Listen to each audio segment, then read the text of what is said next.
Hey everyone, it's that Green Mutant Buster again. So, when I was a kid, every summer I'd have nothing to do. And then a new Mega Man game would drop, and that was pretty much the best childhood experience I could have in my life. Now, as you know, there haven't been many of those lately. Aside from Mega Man 11, which dropped last summer, and that was competent, and yet wasn't quite as endearing as Mega Man 8. Hey, Zach! Why must I fight you?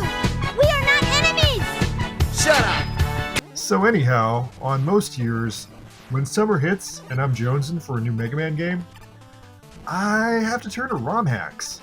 And I want to go out of my way right now to highlight what I think will probably be the best Mega Man hack I play this year, and potentially the best one I've ever played yet. This is Rockman 6 Unique Harassment by Tatsu. And wow, you guys, Unique Harassment has several unique things going on. First of all, this is one of the first hack I've ever seen that full-on presents you with a completely unique lineup of remixed Robot Masters. And that makes this game feel like its own thing. You get Robot Masters here and minor elements from every previous mainline Mega Man game. Even though it's a Mega Man 6 hack, the only Mega Man 6 Robot Master you're going to fight here is Tomahawk Man. Now, when you start playing the game, I initially went straight to take down Pharaoh Man, because I had always had a hard time with Mega Man 4 as a kid, and there's definitely a grudge still there. And then on top of that, every stage has freaking Doc Robot on it. So not only are you getting random 8 Robot Masters, but then you're getting a completely new Doc Robot experience. Like, check this out. He's using Anchor. Excuse me, what?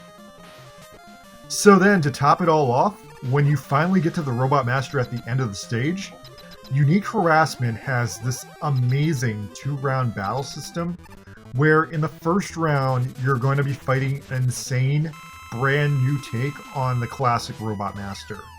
And if you beat him, if you manage to beat him, then your health will get restored, and you have to fight a completely different version of the same Robot Master that will fight a little bit more like the classic version you were expecting, but still with some serious differences. Like, when I did get to Pharaoh Man, he summoned Sunstar from Mega Man V. What the hell is that? So, looking at YouTube, you'll see a couple of people who tried to speedrun the game, and I will say that when you start out playing it, it does feel like a much harder than average Mega Man game. But if you do manage to beat a single Robot Master, since the Robot Masters themselves have been made so overpowered, their boss weapons to help take them down are also overpowered. And before you know it, you're going to have a very, very powerful Mega Man with an extremely powerful arsenal of extremely OP weapons. Now, I didn't speedrun this game, I just played it on my cute little NES Mini, and it took me about 2 whole days to fight my way through it.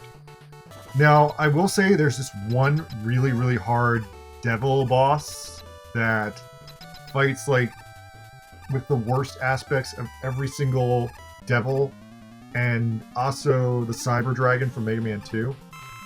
But there is a way you can beat him if you figure out his pattern and you figure out the right weapon to use. I'll also say that he did an incredible job on the game's music.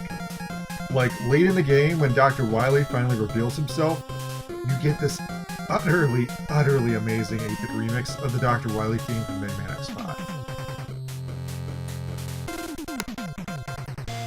And then, when you finally do reach Wily himself at the end, you get this insane freaking fight.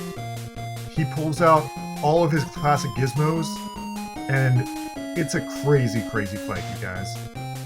Now, in the end, I'm going to give this game a 9 out of 10. The only thing I can say about it that let me down is that there was no attempt whatsoever to alter the story of the game. So it's still the old, hey, Mr. X, you're Dr. Wily in a fake beard. You know that story. We've all seen that play out a million times. Although Tatsu did at least hack the story music to be the recap music from Dragon Ball Z, and I gotta laugh at that. Now, I think if the game did have an original story, that would have really made it completely stand out as its own experience. But despite that, it is still basically a perfect brand new Mega Man game that you can play on your NES. So yeah, you guys should not sleep on this one. It's really, really fun. Alright, you guys, that's all I have for now, but stay tuned to this channel for more random reviews of random stuff that you might not have heard of.